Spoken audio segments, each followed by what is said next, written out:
Morning, everyone. I am so excited to welcome you here today. Thank you for being part of CGU's second public sector leadership webinar series.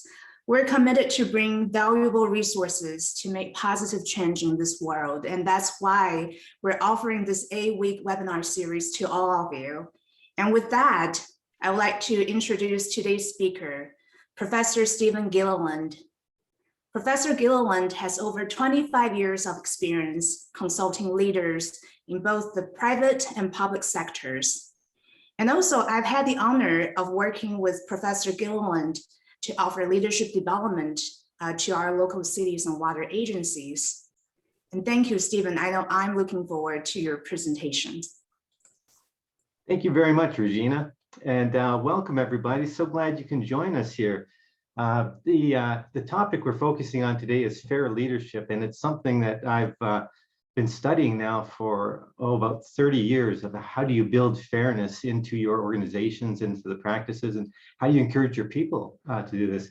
And it's part of my passion in trying to get better leaders in organizations, trying to help people to become better leaders. Here at CGU, we've got a lot of emphasis on developing leadership, and actually, we've got a new master's degree in leadership that we're going to be launching this fall. I can spend a little time at the end sharing a little more information on that if you like. But the focus today is what can we do in public sector organizations to overcome these perceptions of injustice. So I want to start off just by talking a little bit about those perceptions of injustice that we have. And when we're in this this situation that we're in our country right now, I think we often see two sides basically voicing their concerns. You know, you've got the Black Lives Matters who are voicing concerns about injustices that have been going on for decades. But there's another viewpoint on that represented by the Blue Lives Matter saying, yeah, but there's also a valuable voice here to be had for our law enforcement officers who are putting their lives on the line each day. And that disparity of the voices, we look at them as the clash, but I want us to think about them today as two perspectives and trying to understand those two perspectives. And I think this idea of trying to understand the perspectives of multiple groups is even more critical now than perhaps in any of the 30 years I've been studying this. When you have issues like the cancel culture, where there maybe is that lack of due process going on at some point where voices are being canceled, perhaps without any due process in the decision behind that. But then you've also got the opportunity through things like the Me Too movement for voices to be heard that have never been heard before. And this issue of people giving voice to opinions that have not historically been heard is a powerful thing in terms of increasing justice, but it also creates conflict. And that's kind of what we're going to be talking about today, is the heart of that conflict. And let's take it right internal to your organization. I know you're dealing with this sort of stuff in your communities, but let's look at how this notion of justice or fairness plays out in organizations. We see it in hiring and promotion decisions where people do not get the job or do not get the promotion they felt they deserved, and they feel that somehow that the process was unfair. We see it in terms of the economic challenges we've been through with the pandemic, with layoffs, with pay cuts, with benefit cuts. I know here at CGU, we had both pay cuts and cuts in our retirement contributions. That caused a lot of concern among faculty and staff that there's, even with an understanding of the economic necessity, there's still this feeling of, wait, I'm working harder now than ever because of the pandemic, and I'm getting less money, and then my retirement's getting less money. And that feeling of unfairness comes up to people. We see it in terms of increased workloads that people are experiencing, perhaps as a result of fewer staff, but perhaps just as a result of trying to do so much remotely and with people not co-located, that it feels like everybody is having to work harder to get the same work done. We see the issue of fairness or justice in terms of who gets to work from home or has to work from home, who gets to come to the office or has to come to the office. And again, there's different perspectives on these.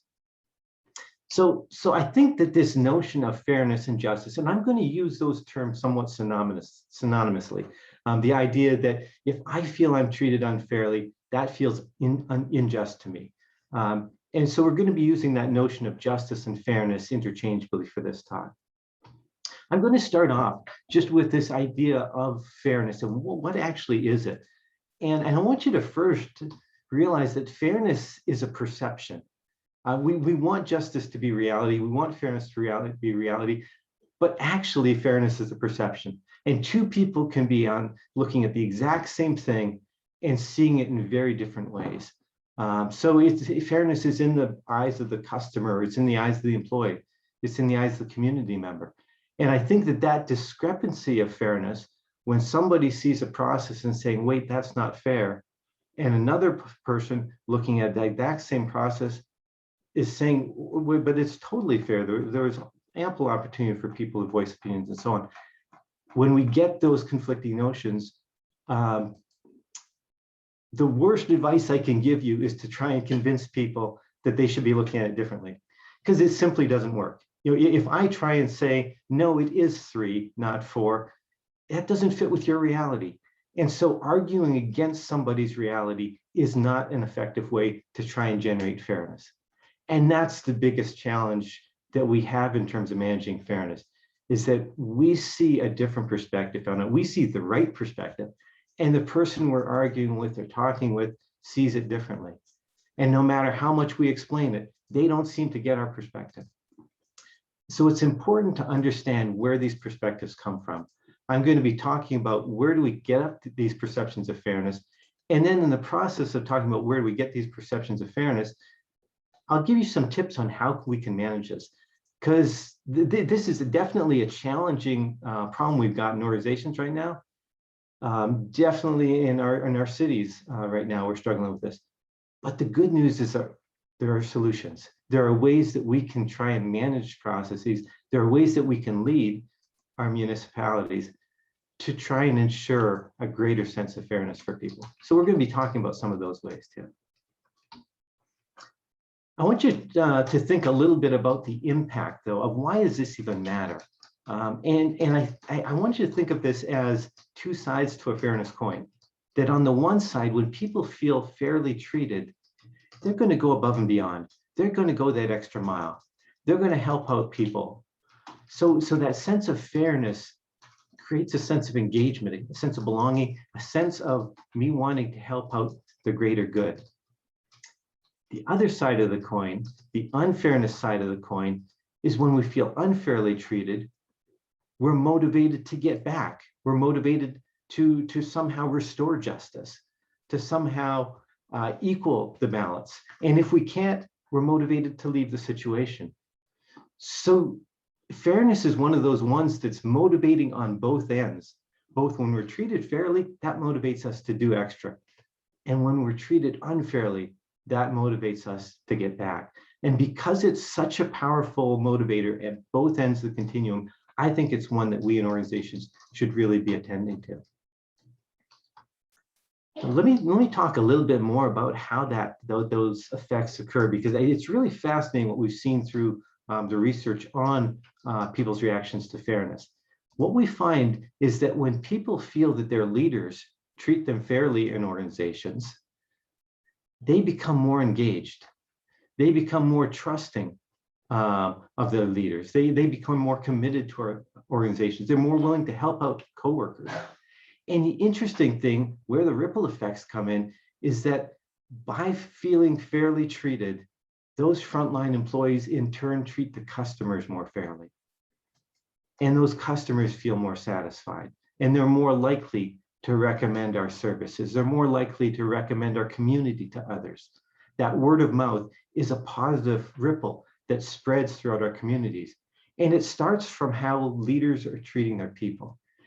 And that's the powerful thing, is that it's not just that a reciprocity where because our leaders are treating us well, we're treating our leaders well. That does happen, but the ripple effects show that it goes out beyond not just reciprocity to my leader, but how I treat those people who I work with. And we see the same thing on the unfair side of the coin. So that when people feel unfairly treated, they tend to disengage. They tend to just distrust leaders. They tend to take more unethical actions. They tend to leave the organization more likely. Their customers also feel the brunt of this.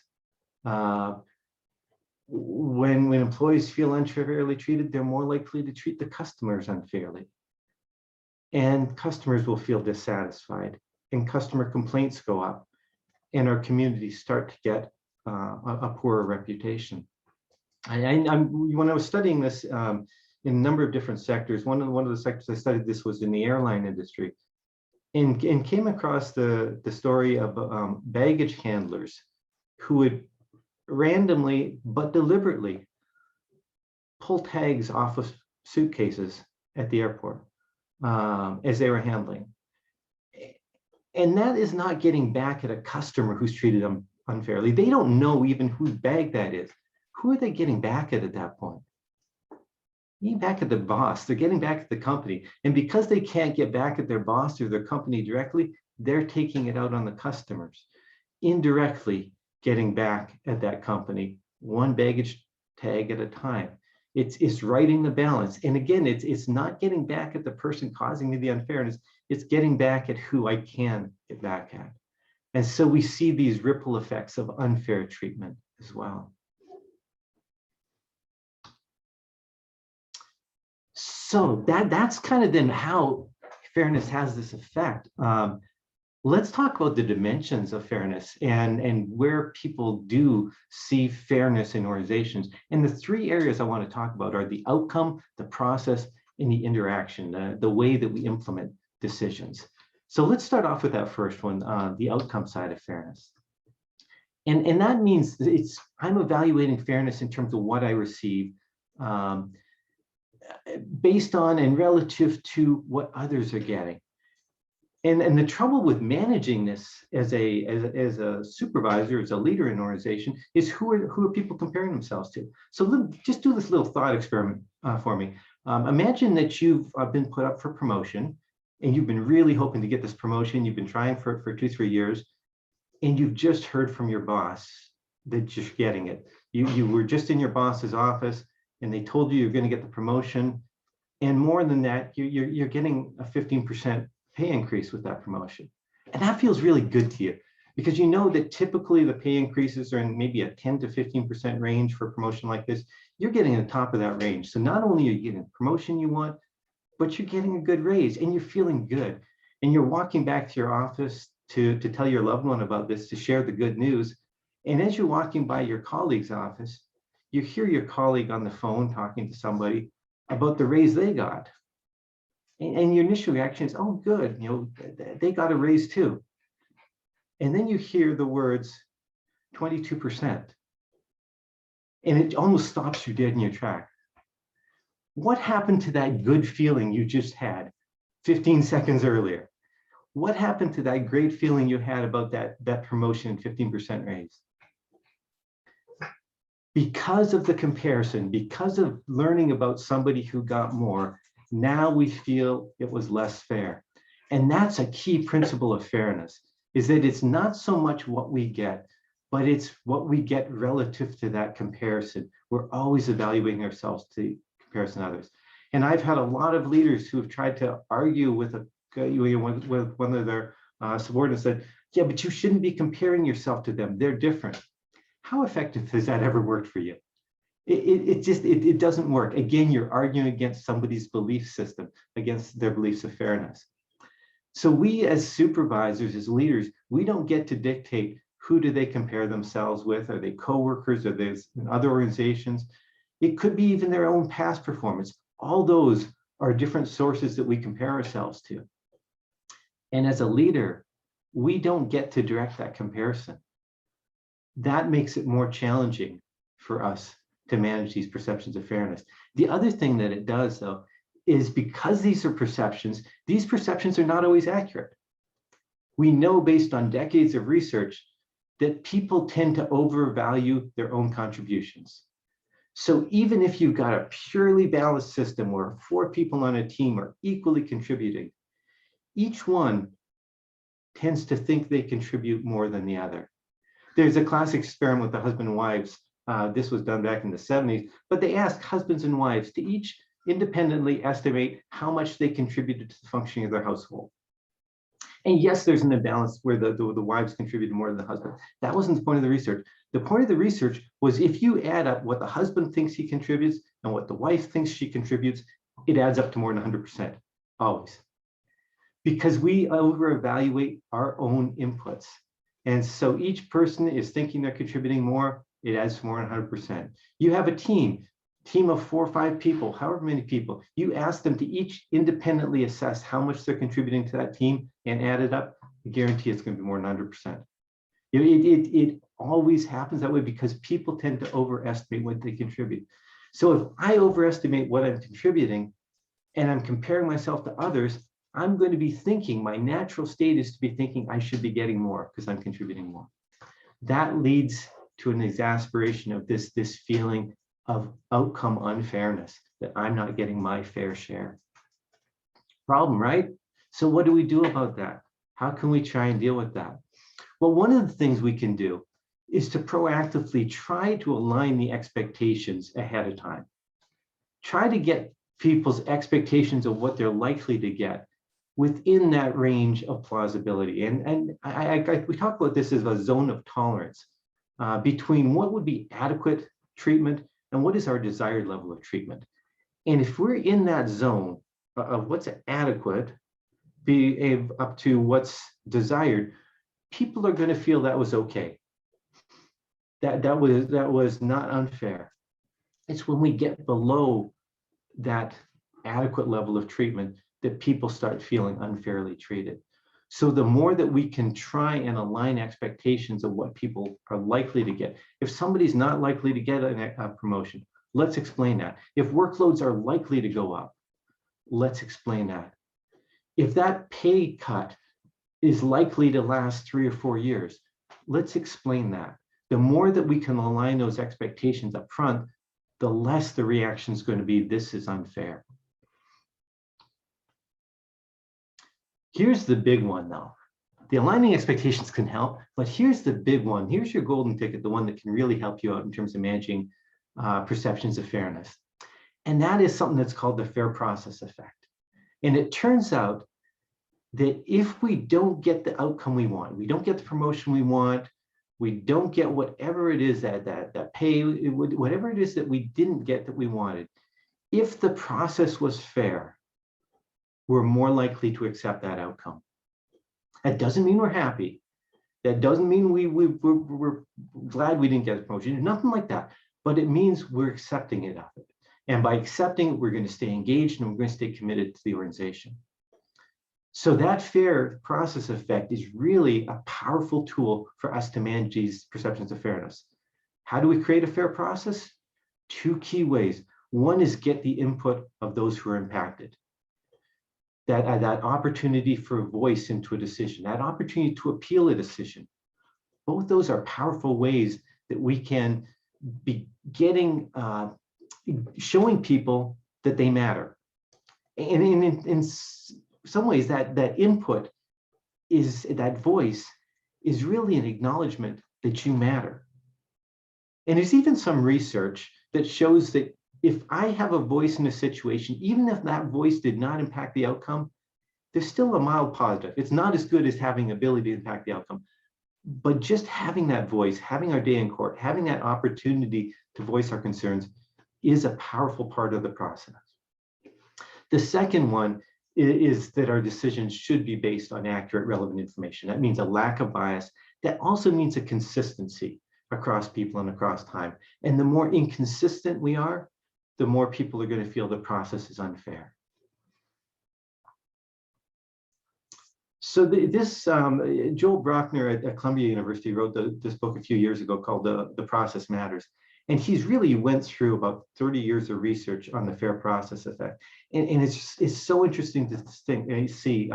I've found this in my research, early research I did on hiring decisions, that when people feel the hiring process was more fair, they're more likely to accept it. When you explain that process in a rejection letter to rejected candidates, they're more accepting of the rejection decision.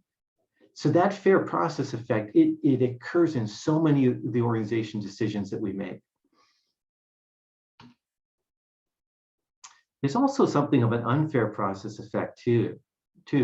That is that if the process is unfair, it can make the outcome feel even more unfair. So this is a compounding of the unfairness. So I want you to consider the case of an accusation.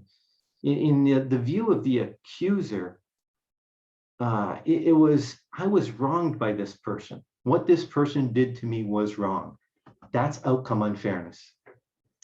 But from the accused, the person being accused of that offense, there can be a feeling of a lack of due process. I didn't get my day in court. I didn't get my chance to defend myself. And that's a process unfairness. And the thing is, when you've got this accuser and accused, they both might be right. It may be unfair outcome for one, and it may be an unfair process for the other. And both sides are going to be screaming, this is not right, this is not fair. And I think we've seen that in a very public way a number of times on the national level. I want you to keep this notion in mind, though. They both might be right. Those are not incompatible perspectives. It's possible for one side to have an unfair process and the other side to have an unfair outcome, and both sides to feel this situation's not fair. That is the biggest challenge to manage when we have the two sides both feeling that lack of fairness for very different reasons. Which brings up the third type of fairness that we can attend to, and that's the interaction fairness. It's what we say in the process. So the explanations that we offer, the information that we share to people, offering an apology. In so many times, for somebody who's either suing an employer for discrimination or even a patient suing a doctor for malpractice, what they're looking for is an apology, an acknowledgement that they were wronged. That apology goes a whole long way to restoring this sense of interaction fairness. It's also not just what we say, but how we say it, the dignity and respect. And this is really important when dealing with the public, when dealing with constituents, community members, in the area of service recovery. If something's gone wrong, if somebody got an incorrect bill, if their service was inappropriately disconnected, whatever it happens to be, if we have messed up in the service of one of our constituents, the more that we can use interactional fairness to mitigate that, the more positively they're going to feel about us. In fact, there's even some research that shows a service recovery rebound, which is if we use interactional fairness to try and recover that person who received a poor service, they may feel even more satisfied than before that mess up happened. Let me say that again. If you recover properly after somebody's had a service failure, they can feel more satisfied than before that service failure even happened. So you can get a bump in terms of their level of commitment to you as an organization. This really shows this power of the interaction fairness. Let me show you another example of the power of the interaction fairness. This was a cool study that was done a few years ago, looking at fairness in the situation with a pay cut. So here was an organization in the Midwest that had lost major government contracts. They were either going to have to lay off people or cut pay. They looked at the situation, they weighed the alternatives, and they decided it would be fairer for everybody if they did an across-the-board pay cut, 15% pay cut. They estimated it would last about 10 weeks, and it would impact everybody the same. This is where the researcher got involved. There were two separate plants in this particular case, and in one of those plants, the researcher said, okay, you explain this pay cut the way you normally would. And so a vice president went into the plant, met with everybody, spent about 15 minutes, 20 minutes, explaining the lost contracts, explaining the decision of not laying off people, instead spreading the pain across everybody and doing this temporary 15% pay cut. It then took question and answers for about another 10 minutes and then left for another meeting. Not bad, right?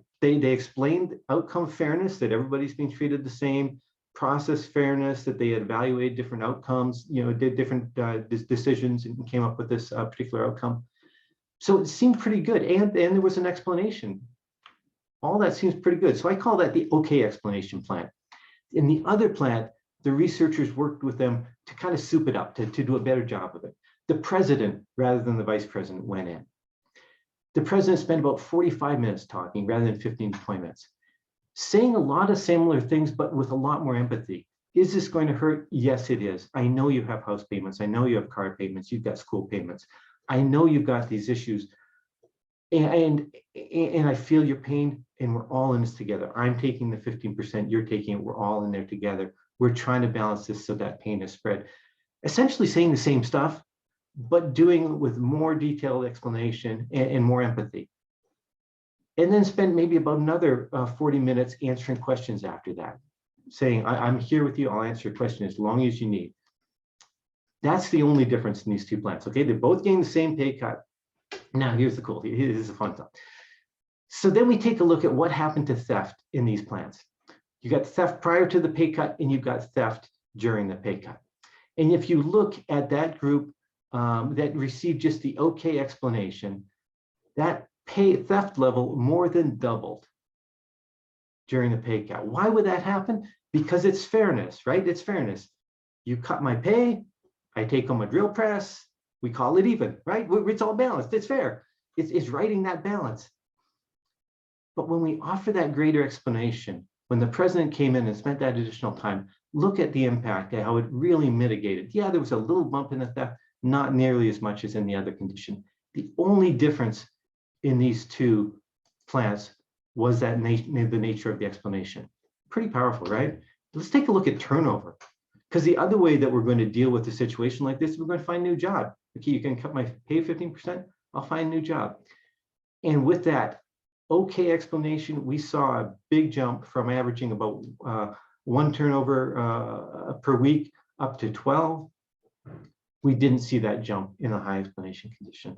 Again, powerful demonstration of the impact of the interaction fairness on both turnover and on theft in this particular case. Okay, so you've seen the outcome fairness and the importance of aligning explanation. You've seen the process fairness and the fair process effect that it can make up for negative outcomes. We've talked about the ripple effect of fairness. Now I'm going to make it just a little more complicated for you, because it's not just us receiving treatment from our boss, but it's also how we're being treated by coworkers that can contribute to our sense of unfairness. There's more and more research now that's looking at the treatment that customers receive. The treatment that we receive from customers. So am I yelled at on a regular basis by customers? That can feel unfair to me. And that can make me want to restore that balance, either by getting back at the customers or getting back at the organization. Remember, think these ripple effects again. It can also be the effect of simply watching our coworkers or our customers be poorly treated. That can also create these ripple effects. So this fairness is not something that we can just will away. People are going to see it in organizations all the time. And the more that we can use the process and the interaction to facilitate that fairness, the more positively people are going to be responding to these situations. So let me just finish with one final thought for you here. And this is the idea of combining these aspects of fairness. And this is where I think these ideas become really powerful. The good news is that you don't have to get everything right. In some respects, you've got 3 chances up at bat. The first one is the outcome fairness, and trying to manage that so that people are getting outcomes that they genuinely feel are fair. That doesn't mean getting what we want. Again, I'm going to emphasize, that doesn't mean getting everything we want. It means getting our fair share. The second one is the process fairness. Do we manage this process in a way that people feel heard, that people feel consistency in the process, that people feel that that there was a lack of bias, and there was a consideration of all viewpoints. And then the third one is the interaction fairness. What we're saying to people, our explanations, the information we share, the apologies we offer when people don't get what they want. And I know there's legal issues there. I've had lots of good arguments with lawyers about this. When I published an article, a study I did on rejection letters that clearly showed that people who receive more detailed rejection letters for jobs are more likely to apply for jobs in the future, are more likely to recommend our organizations for others. This is such a simple intervention, just adding a little more detail in the rejection letters we give to rejected candidates. That research was featured in the Wall Street Journal. The feedback I got came from lawyers who predominantly said information's ammunition. Anything you're giving person in a rejection letter is going to increase your liabilities in a lawsuit.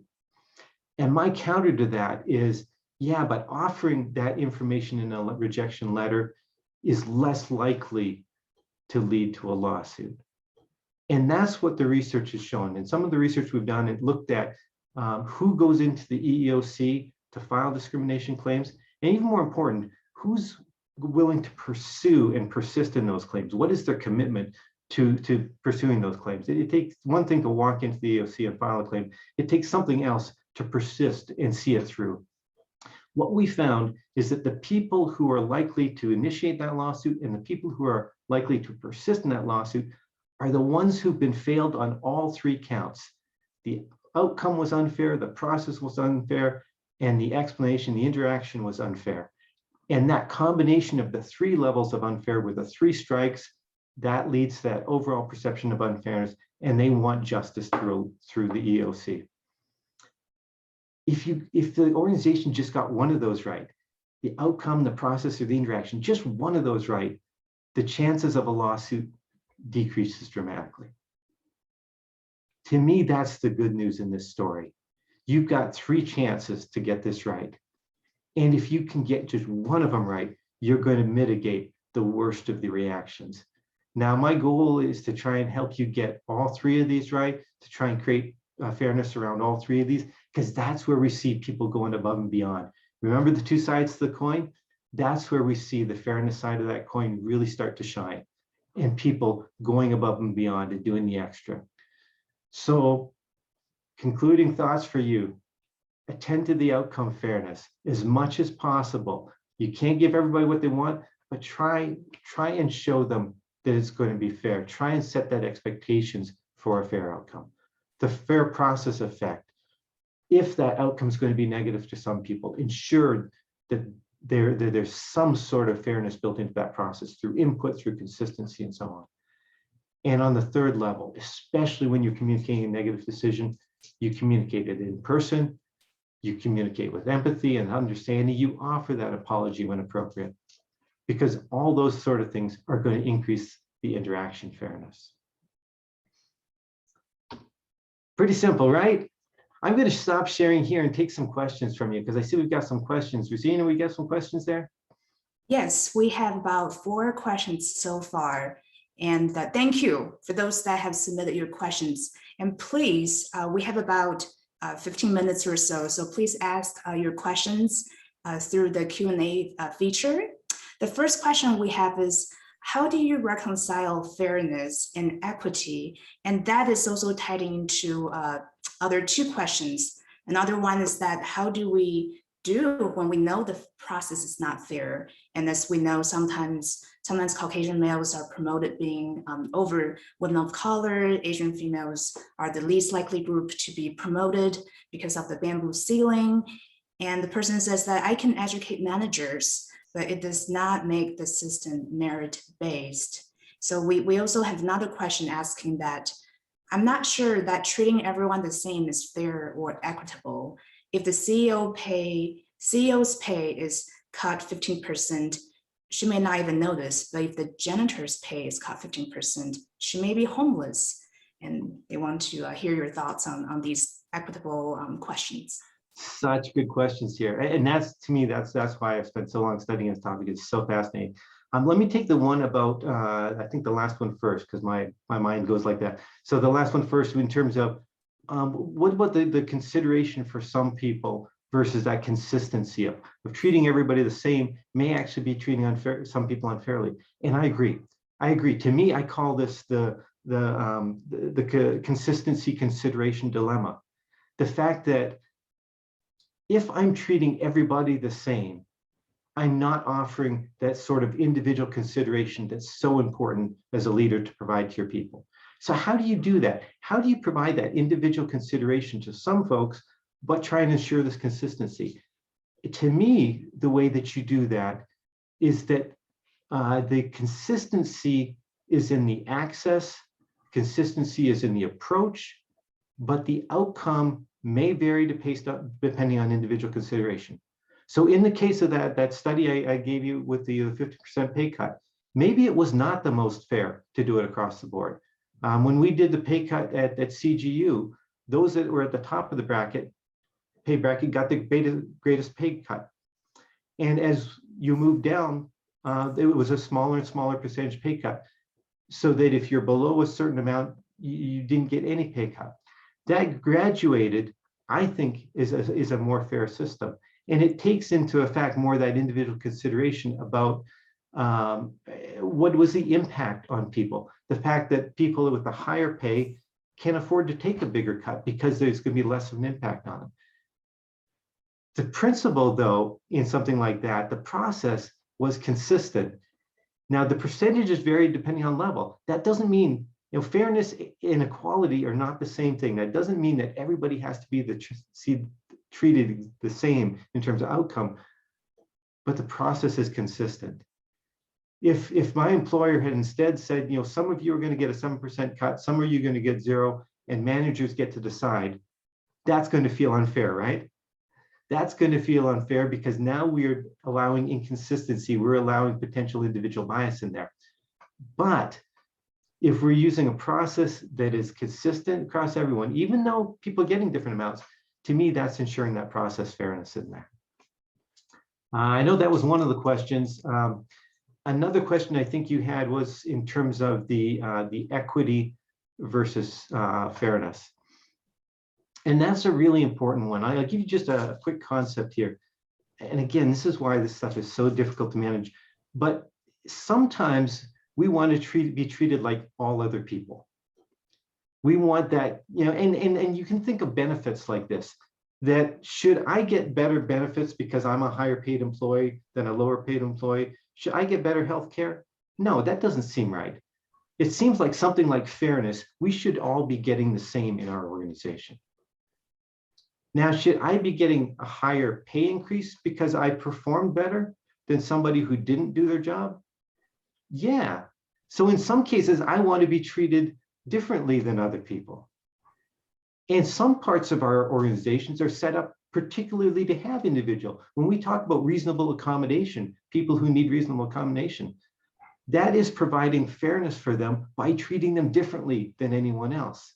That can still be fair because it's looking at the individual tension. Yeah, it violates consistency, but in some cases we do need to violate a sense of consistency.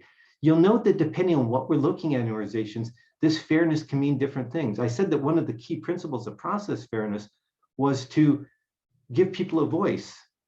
Well, you can't do that if you've got a layoff. You can't give the layoff victims a voice in this process. You're going to have to make a decision behind closed doors on that case. So not all decisions can you build that voice in. And people aren't expecting voice in terms of deciding who gets laid off. They're looking for consistency in the layoff situation. They're not looking for voice. So that's where this gets a little trickier, is that it depends on the situation. The principles of the fair process effect and the importance of interaction fairness, they cut across. But the specifics of what make that fair process effect does vary by situation. I'm not sure if I hit all of them, Regina. Is that most of those questions? Yes, thank you, Stephen. We have 2 more questions. The first one is, how does apologizing for an unfair process change the outcome for the person on the short end of the stick? Really good point. Because if we're apologizing for an unfair process, but we're doing nothing about it, that's going to irritate people. That's not going to help at that point.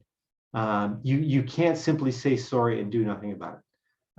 If I say, I'm sorry, this process was not appropriate, and I'm going to be making changes, and I'm going to be doing what I can to rectify the situation, that's appropriate. But simply saying sorry for a poor process without doing anything is going to lead to frustration and aggravation. And I think we see that in some of the public outcry to racial injustices and so on. People are saying, the sorry is not enough. We need to see actual action happen, and I think that happens in organizations as well. That once we say sorry, what we're doing is we're acknowledging that we know about this situation, and now people are looking for us to do something about it. So it's not simply enough to appear to be fair. You've got to actually do the hard work and build that fairness into the system. Thank you, Stephen. We have one more question. How do you deal with taking staff input on key decisions? Often staff are surveyed and interviewed, but the decision goes against that input. Is it better not to ask if you already know the answer, or better to explain the gap? Really, really good question. I had a boss who once talked to me about post hoc process input. And I was just like, wait, the post hoc process, do you wanting me to gather input after a decision has been made? He said, yeah, to make a fair process. And I'm just like, no, that doesn't work. You can't gather input after a decision's been made. So if you've already made the decision, it's too late to get the input. People are going to feel that's an unfair process, right? By definition, you seeking input after a decision's been made is unfair to me because it's not respecting my voice. So the voice has got to be legitimate. You've got to be really willing to hear those voices. Now, there's a second part to the question that's a little more subtle I want to get at, and that is what happens when those voices are not reflected in the final decision. So people have voiced their opinion and the decision went another way. That, again, is a real important time for this interaction fairness, where we explain what we heard, the value of what we heard, and why we went a different direction. And I think if we're open and honest about that, value your input, here's what you suggested, and here's why we did something differently because of these constraints, because of this situation. We offer that detailed explanation. I think people are more likely to accept that process because of that interaction fairness, because of that explanation. So I think it's a matter of, again, being transparent and explaining, but not explaining something that was fundamentally unfair. You note that I'm couching this. There's got to be fairness in the system. We have to be honest with that input, that we actually considered it. This is not simply window dressing. It's got to be legitimate fairness built into the system. Thank you, Stephen. I see that we have more questions. Would you like to answer one more? Let's do one more. Yep, and then I better wrap up so that I get people out of here by 10:45. Yes, and the person that asked the other question, please email me and I will get your question answered. So the question is, many public agencies are decades behind the times in terms of management philosophy and are often composed of lifers. What if lack of fairness is built into this culture of these government organizations? So for example, doing the right thing for the organization may result in getting punished unfairly. Yeah, I encourage you to try and build an oasis in a sea of turmoil.